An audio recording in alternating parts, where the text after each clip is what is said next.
முதலமைச்சர் அவர்களுக்கு எங்கள் சபையோட அன்பான ஒரு வேண்டுகோள் என்னவென்றால், எங்களுடைய தமிழ்நாட்டில் அதிகமாக கிரியை செய்கிற ஒரு காரியம்னா மதுபான கடை. இந்த மதுபான கடையினால நிறைய பேர் குடிச்சு அவருடைய உயிரை மாய்த்து கொள்றாங்க. நிறைய வீட்டில் பெண்கள் விதவையா இருக்கிறாங்க. வாலிய பசங்க படிக்கிற காலத்துல குடிச்சு அவங்க நாசமா போய் கொண்டிருக்கிறாங்க.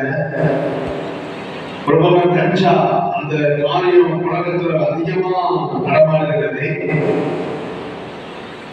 எனவே இந்த காரியத்தினால நிறைய உயிர்கள் போய்கொண்டிருக்கிறது. தமிழ்நாடு முதலமைச்சர்களே, உங்களோட அன்பான ஒரு வேண்டுகோள், நீங்க சில காரியம் நன்மை செய்தாலும் ஒரு பக்கம் இந்த காரியத்தினால மதுபான கடையினால மதுபானத்தினால நிறைய வீட்டுல வெறுப்போட வாழ்றாங்க ஐயா. அதாவது மனுஷன் வாழறது கடவுள் படைச்சிருக்கிறாரு. ஆனா அந்த மதுபானத்தை குடிச்சு நிறைய பேர் என்ன செய்யறாங்கன்னா இறந்து போறாங்க ஐயா. ரொம்ப வேதனையா இருக்கு. தயவு செய்து அன்பான வேண்டுகோள் இந்த சபை மூலமாக என்னவென்றால், இந்த மதுபான கடையை நீங்க தயவு செய்து அடைக்கணும் ஐயா.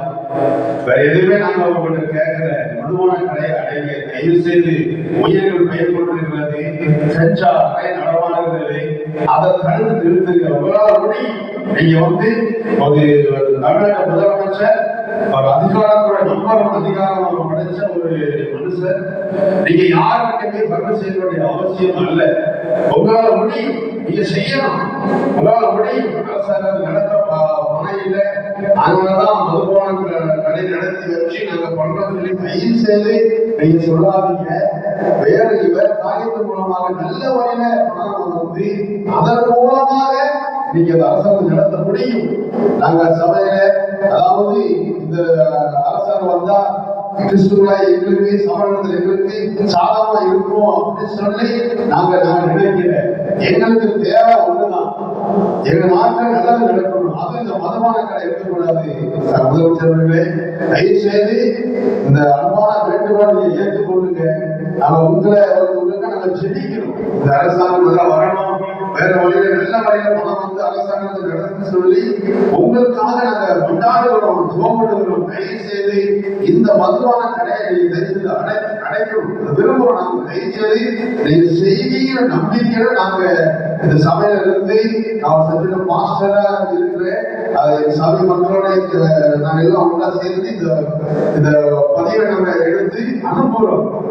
தயவு செய்து இதை நீங்க ரெக்கார்டை பார்க்கணும். முதலமைச்சர் அவர்கள், துணை முதலமைச்சர் ஸ்டாலின் அவர்கள், கனிமொழி அவர்கள் தயவு செய்து பாருங்க. நாம மக்களை அழிப்பதற்காக அரசாங்கம் அல்ல, மக்களை வாழ வைப்பதற்கான அரசாங்கம். தயவு செய்து புரிஞ்சுக்காங்க. உயிர் எடுக்காதீங்க. தயவு செய்து உயிர் எடுக்காதீங்க. ஆமா, நான் கூட நானும் இங்க சபையில் எல்லாருமே இதுவரைக்கும் உங்களுக்கு தான் ஓட்டு போட்டுருக்கோம். ஆமா, நல்லது செய்தின்னு சொல்லி. ஆனா யோசிக்க வேண்டிய சூழ்நிலை எங்களுக்கு வந்திருக்கு. யோசிக்கிறோம், அந்த போட்டோமா இப்படி இந்த காரியம் நடக்குது, எது செய்யணும் ரொம்ப யோசிக்கிறோம். தயவு செய்து அடுத்த எலெக்ஷன் வரதுக்குள்ள நீங்க இதை அடைச்சா ரொம்ப நல்லது. உங்களுக்கு நல்ல கடவுள் ஆசிரியப்பார். நீ நல்லா வாழும் சொல்லி நாங்க உங்களை சோப்பிட்டு இருக்கிறோம். தயவு செய்து மக்கள் நேசிங்க. ஒரு பக்கம் நீங்க நன்மை செய்து, ஒரு பக்கம் தீமை செய்தா நன்மை ஈடுபடாத அவர்களே. தமிழ்நாடு முதலமைச்சர் ஸ்டாலின் அவர்களே, உதயநிதி ஸ்டாலின் அவர்களே, கனிமொழி எம்பி அவர்களே, கையெழுத்து கொடுத்து கேட்கிறோம், தலைமையோடு கேட்கிறோம். கடவுளுக்காக இந்த காரியத்தை செய்ய, இந்த மதுபான கடையை அடைங்க.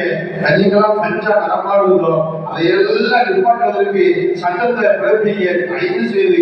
மக்களை இதுவரைக்கும் நீங்க செய்யாம இருந்திருக்கலாம். இனிமேல் தயவு செய்து இந்த காரியத்தில் தலையிட்டு ஒரு அதிகாரத்தில் இருக்கிறீங்க, நீங்க தான் செய்ய முடியும். வேற யாரும் செய்ய வேண்டிய அவசியம் இல்லை. வேற யாரும் சொல்ல வேண்டிய சொல்லுங்கள் இல்லை. நீங்க நினைச்சா போதும், இதை முடிக்க முடியும். தாழ்மையோட கேட்டுக்கொள்கிறோம். எங்க சமய சார்பாக தாழ்மையோடு கேட்டுக்கொள்கிறோம். இதை மதுபானங்களை அடைய கர்த்தர் ஆசிரியப்பார். கடவுள் உங்களை சொல்ல சொன்னாங்க. இந்த காரியத்தை நான் சொல்றேன். கடவுள் ஆசிரியர்.